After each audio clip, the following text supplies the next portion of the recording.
political future and the succession plan. Bwana Gigi Kagombe, you're an MP from that region as well.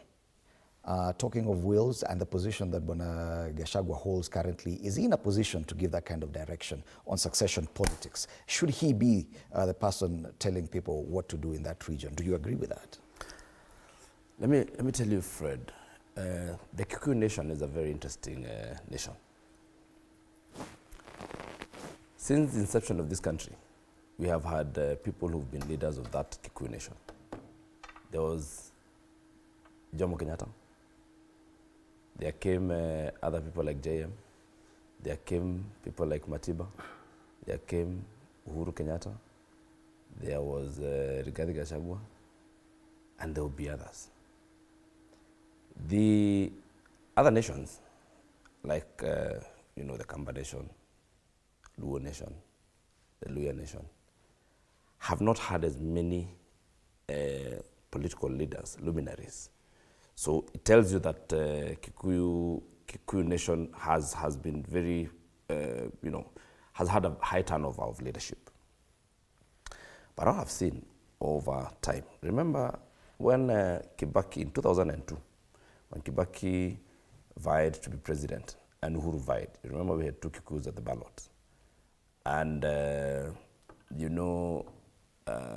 Kenyatta kept a good competition against, a formidable competition against Mwai Kibaki. Even when Mwai Kibaki was flanked by people like Raila Odinga and Martha Karua and, the Pentagon, so to speak. So, Rigathi Gachagua wants to assume some position that, to me, genuinely speaking, has not been, has not been given to him by the Kikuyu nation. Why I say this, and this is some interesting dynamics that we have in our Kikuyu nation again. And our Kikuyu nation has some dichotomy also that you must understand. There is the dichotomy between the northern side and the southern side, and you know it. That's why when Mwai Kibaki from Nyeri vied against Uhuru Kenyatta from Kiambu, the people of Kiambu and part of Murang'a voted for Uhuru Kenyatta, and the other part, and Meru, voted for Mwai Kibaki. The ushawishi or the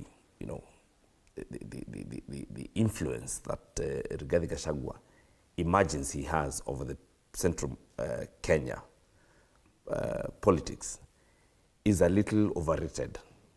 He has overrated himself. He's overshooting himself because we are on the ground. And I'll tell you, if you go to my social media pages, it will tell you what has happened in the last 1 week. And it will tell you that he's overshooting himself and those kind of directions that he's giving. The issues is complained about in that video about, we had, 15 PSs and where we said to be from. Of course, he was getting those PSs because he was on the table, not because they're the only Kenyans who could work. Those were the people who were on the table, because when he sat with William Ruto, they said, okay, this is what I want from my side. When he decided to walk away from the same government, then of course things change, because this is a contract, and the contract is that you do this part of the deal, I do this part of the deal, all right? So when there are issues over there, then of course there will be changes. If Raila Odinga, and I agree, and I hear what Professor is saying here, that he disagrees with Raila Odinga coming to join William Ruto, and is entitled to that opinion. And but the reality is that when he comes, he doesn't just walk by himself. So there will be changes. Those changes have been occasioned by Rigathi's absence from government. As to why he's out of government, that's another story that we need to come here and discuss. Okay. I'm more concerned about the position that he assumes he holds. We know what kind of position Raila Odinga holds in Luo Nyanza. And when he gives direction, people listen. You may say that it's dwindling in terms of voter turnout, but he still gives direction.